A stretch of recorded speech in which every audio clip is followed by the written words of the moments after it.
നമ്മൾ രാഷ്ട്രീയം പറഞ്ഞ് ജമാഅത്തെ ഇസ്ലാമി ഏകദേശമൊക്കെ പൊളിറ്റിസൈസ് ചെയ്ത് നമ്മളെ വഴിയിലേക്ക് വന്നു. എടാ മണ്ടൂസേ, തിരിച്ചാലോചിച്ചു നോക്കിയേ. ഇപ്പൊ ഓരേതാ നമ്മളേതാന്ന് അറിയാത്ത ചെറിയൊരു കൺഫ്യൂഷന് നാട്ടിലുണ്ടായിട്ടുണ്ട്. മുസ്ലിം ലീഗ് വർഗീയത വിതറുന്നത് കണ്ടിട്ടുണ്ടോ? മതം പറഞ്ഞ് അധികാരമേറെ, ഭയം വിതച്ച് വോട്ട് പിടിക്കാൻ. കണ്ടു നോക്കും.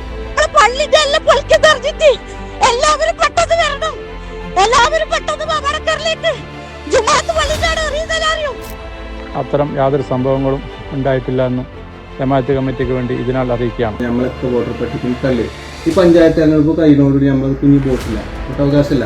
5 വക്ത് നിസ്കരിക്കുന്ന ആളുകളാണ്, നോമ്പ് നോക്കുന്ന ആളുകളാണ്. നമ്മുടെ ഇസ്ലാമികമായ എല്ലാ ശൈലികളെയും മുറുകെ പിടിച്ചുകൊണ്ടാണ് ഒരു സ്ഥാനാർത്ഥിയെ നിർത്തുന്നത്. ഭൂരിപക്ഷമായാലും ന്യൂനപക്ഷമായാലും വടക്കായാലും തെക്കായാലും വർഗീയത അത് ഒന്ന് തന്നെയാണ്. പൊന്നാനിയിൽ ശ്രീ അബ്ദുൽ സമദ് സമദാനി സാഹിബാണ്. നിങ്ങൾ പറഞ്ഞതാ, നിങ്ങൾ ഒറ്റ നമ്പർ അറുമുഖൻ ഹിന്ദുവാണ്, മറ്റേ മുസ്ലിമാണ് അവന് വോട്ട് ചെയ്യാൻ പറഞ്ഞത്. വംശീയതയും അന്യമത ദേഷ്യവും അപരവൽക്കരണവും അപകടമാണ്. യാതൊരു ഭയപ്പാടോ അറപ്പോ ഇല്ലാതെ ഇവരിതെല്ലാം സംസാരിക്കുന്നത് മതേതര പശ്ചാത്തലത്തിൽ സുരക്ഷിതരായതുകൊണ്ടാണെന്ന് ഇവർ മനസ്സിലാക്കുന്നുണ്ടോ? ഞങ്ങൾക്ക് മതമാണ് പ്രശ്നം, അത് ഞങ്ങളുടെ ഐഡന്റിറ്റിയാണ്.